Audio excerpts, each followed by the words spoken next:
চট্টগ্রামের পাহাড়তলী এলাকার লোহার ডিপোতে হাইড্রোলিক বিস্ফোরণের ঘটনায় দগ্ধ ৮ জনকে উদ্ধার করে ভর্তি করা হয়েছে চট্টগ্রাম মেডিকেলের বার্ন ইউনিটে।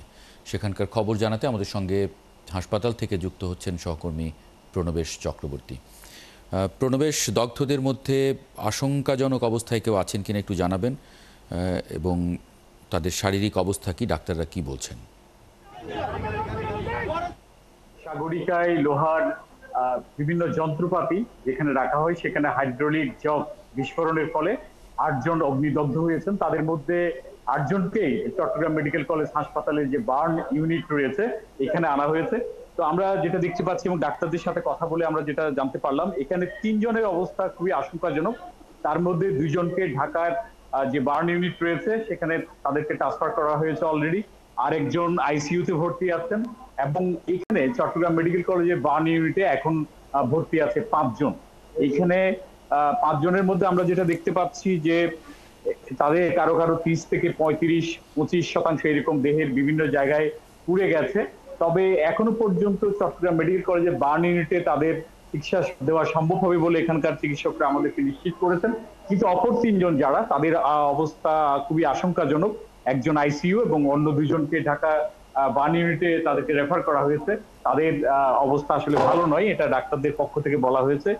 হাইড্রোলিক জগ যেটা, এটা আসলে এক ধরনের প্রেসার দিয়ে কাজ করার একটা যন্ত্র, এবং এখানে অনেকে আছেন যারা কাজটা কি হচ্ছে এটা দেখতে গিয়েছিলেন এবং অনেকে ওখানে লোহার যন্ত্রপাতি সেগুলো তারা দেখার জন্য ওখানে এসেছেন। তারাও কিন্তু আহত হয়ে এখানে আসছেন। অর্থাৎ শ্রমিকরা যে আহত হয়েছে তা নয়, যারা দেখতে কাছাকাছি জায়গায় তারাও আহত হয়েছেন। তো এদের এখন চিকিৎসা চলছে। তো চিকিৎসকরা যেটা বলছেন, এখানে তাদের ওষুধ এবং অন্যান্য যেগুলো দরকার চট্টগ্রাম মেডিকেল কলেজ হাসপাতালের বার্ন ইউনিট থেকে তাদেরকে সহযোগিতা করা হবে।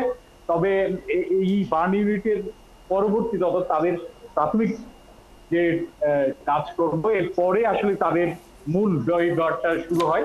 তো সেক্ষেত্রে এখানে যারা আত্মীয় স্বজন রয়েছেন তারা এখানে মেডিকেল কর্তৃপক্ষ এবং প্রশাসনের সহযোগিতা চেয়েছেন, কারণ অনেক সময় এটা অনেক ব্যয়সাধ্য বটে, এবং যারা বিশেষ করে মুমূর্ষু এবং যারা ঝুঁকিপূর্ণ অবস্থায় ঢাকায় রেফার হয়েছেন, তো তাদের ব্যয়ভারও যাতে প্রশাসন এবং এখানে যারা কর্তৃপক্ষ রয়েছেন তারা বহন করেন সেই দাবিও তারা রেখেছেন। তো এটি ছিল চট্টগ্রাম মেডিকেল কলেজ হাসপাতালের বার্ন ইউনিট থেকে হাইড্রোলিক জগ বিস্ফোরণের যে ঘটনা, এটি সর্বশেষ তথ্য। প্রণবেশ, আমার ছোট্ট একটা বিষয় জানার আছে যে মানে লোহার ডিপোতে হাইড্রোলিকের আসলে কি ধরনের কাজ, এবং এটা বিস্ফোরণে অগ্নিদগ্ধ হওয়ার কারণ কি?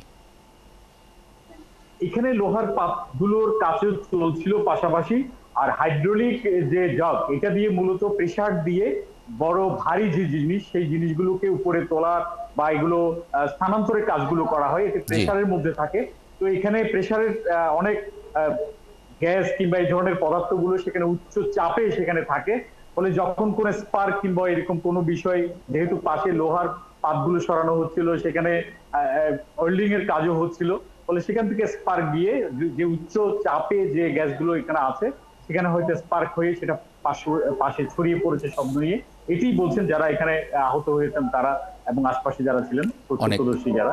অনেক ধন্যবাদ প্রণবেশ চক্রবর্তী যুক্ত হবার জন্য। সহকর্মী প্রণবেশ চক্রবর্তী বলছিলেন চট্টগ্রাম থেকে।